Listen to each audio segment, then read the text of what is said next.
I am very happy right now because finally you and I understand the double slit interference pattern completely.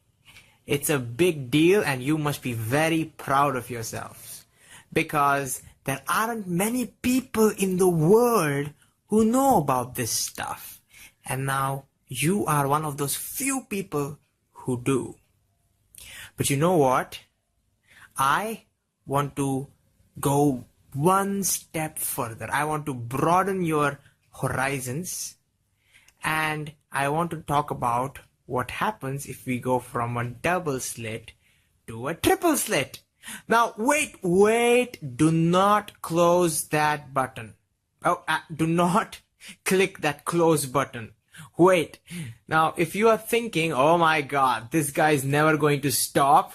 He'll go from double, triple, and he'll go 4 times and blah, blah. You're right. But if you think that's going to become more complicated, you are wrong. No more complications. If you think there's going to be more math, more analysis, you are wrong. No more math, no more analysis. All the hard work is done. And now we are going to see the fruits of this hard work. And so you will not see anything more complicated, but what you will see is something very beautiful. Yes, I want to show you that. And I will show you what amazing application this has. In fact, this has applications in astronomy, what I'm going to talk about. And you know that astronomy is one of the most beautiful branches of physics. So you owe it to physics. You have to understand this. So let's talk about this now. Let's look at the double slit pattern once again. Here on the top, I show you the intensities, and at the bottom, I show you what the pattern looks like. Now, this is the pattern without the single slit diffraction. This is the pattern where I consider only 2 Huygens sources. Now, if we do consider the finite width, then diffraction comes along, and the total pattern, we have seen it, you get somewhat like this, right? This white color which you're seeing is the central maxima of the diffraction, and because of this, the fringes start fading off.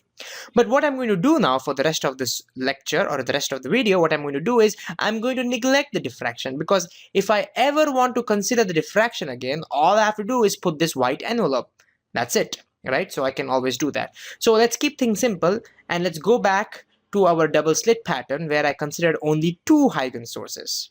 All right, from here, I want to now go to triple slit. What will happen if I have a triple slit interference?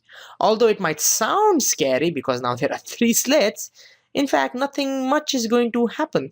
If you concentrate on the maximas, since the condition for the maximas remain the same, the positions of the maximas will also remain the same. So whatever analysis we did earlier, it's going to fit. It's going to be exactly same as this, as you see over here in the double slit. But there will be a small difference. In the double slit, we have 2 sources interfering, giving you a construction, so twice the amplitude, giving you 4 times the intensity. However, when you have a triple slit, you have 3 Huygens sources, giving you 3 times the amplitude at a construction, giving you 9 times the intensity. Therefore, intensity of each bright fringe is now going to be very high, 9 times. Not 4 times as before. And so if you were to make a guess as what the pattern would look like, you would say the pattern must be like this. Obviously, right? So high intensity. But there's one problem with this. The problem is, if you have introduced 3 slits, you haven't changed the energy input. You're using the same source, right? You use the same source for the double slit or the triple slit. So the source you're using, the source of light behind the slits, is the same. Therefore, the energy input is the same. How can you end up with more energy just because you have added 1 more slit? That's not possible. So energy conservation is at stake over here. So how does nature solve this problem?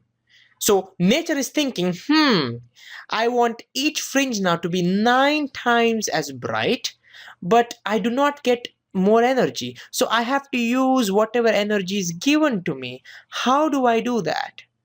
So nature says, all right, I can do that by making each bright fringe narrower, like this. That's all it has to do, because if it makes it narrower, then it can use whatever energy it has concentrate it in a smaller space and increase the intensity. That's it does. That's all it does. Ingenious, right? Yeah, that's the best way to think about it. So it makes it narrow enough so that the intensity now becomes 9 times higher. So that's the difference you'll have in the triple slit interference, that the maximas are going to be now 9 times as bright. What about the minimas? You will get a subtle difference in the minimas here. Before, between two maximas, we had one minima. But in a triple slit, you have to take my word for this, between two maximas, you will now have two minimas, not one. So the pattern would look somewhat like this. So for example, if you considered between these two maximas, you will see that there are two minimas over here.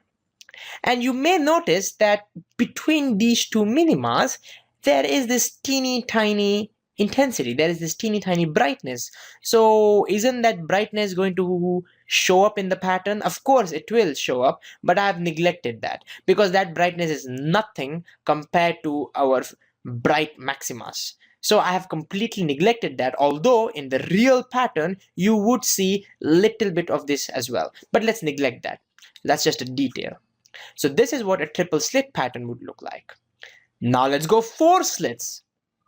What will happen in the 4 slits? You have 4 sources, 4 times the amplitude when they construct, and therefore 16 times the intensity. But just like we did before, energy must be conserved. So nature does not get more energy. So it has to use this limited energy input and make it 16 times higher. What's it going to do? You guessed it. It's going to make it even more narrower. It's going to concentrate that energy in a smaller space.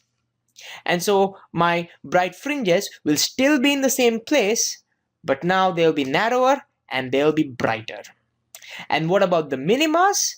Well, we have 4 slits now. Therefore, there'll be 3 minimas in between every 2 maximas. Here they are. That's what this looks. So you can clearly see there are 3 minimas here between these 2 consecutive maximas. And we can now keep on going further and further. I can go 6 slits. I would get even narrower and I would see 5 minimas. I can go 10 slits.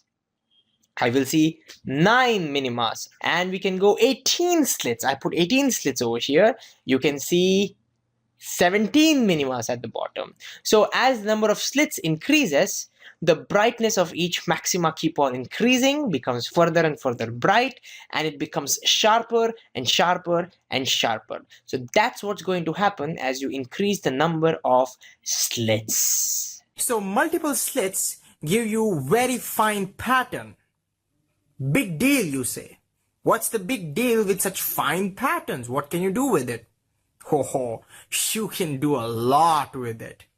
There are these instruments which are about yay big. Yeah, literally they are so small. And in these instruments, you will not believe, but there are so many slits in it. In fact, if you take about a centimeter, you will find about 10,000 slits in them. Literally 10,000 slits per centimeter. We call these instruments as gratings. Okay? We use it in analysis of spectrum. We call them as spectrography. And we use that extensively, especially in astronomy, as I said before. So we're going to see how this grating is going to help us in spectrography and what exactly this spectrography is. We're going to talk about that in the next video.